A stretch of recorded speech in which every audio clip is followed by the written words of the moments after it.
पावसाळा येतोय बरं का, या 5 गोष्टी तुम्हाला नक्कीच करायच्या आहे. कारण 5वी गोष्ट तुमच्यासाठी खूप महत्वाची आहे आणि तुम्ही नक्की ऐका. त्यामधील पहिली गोष्ट आहे ती म्हणजे तुम्ही आता काय करता, तर गहू तांदूळ या गोष्टी भरून ठेवता आणि त्यामध्ये ना तुम्ही इंजेक्शन, टॅबलेट आणि काय अशाच पावडर मिक्स करता आणि त्याने तुमच्या शरीरामध्ये जातं पॉयझन.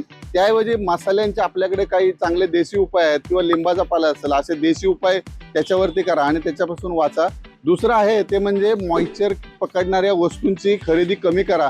त्यामध्ये आहे रवा, त्यामध्ये आहे शेंगदाणा किंवा आहे खोबरा, याचं खरेदी थोडी कमी करा आणि साठवणूक कमी करा.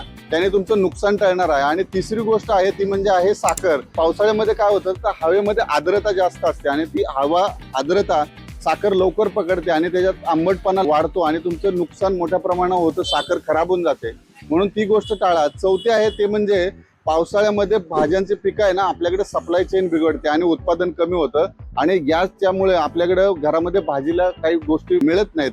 त्याच्यामुळे कडधान्य खरेदी करून आत्ताच ठेवा, कारण आता रेट चांगले आहेत आणि तुम्ही कडधान्य घेऊन ठेवू शकता, खरेदी करू शकता. त्याची साठवणूक 2 ते 3 महिने करू शकता. त्याने तुमचं नुकसान काही होत नाही. आणि 5वी गोष्ट खूप महत्वाची आहे बरं का, त्याचं कारण आहे रेनकोट आणि छत्र्यांचे रेट वाढतात पाऊस चालू झाल्यानंतर. म्हणून आजच खरेदी करा आणि स्वस्तात स्वस्त रेनकोट आणि छत्र्या मिळवा.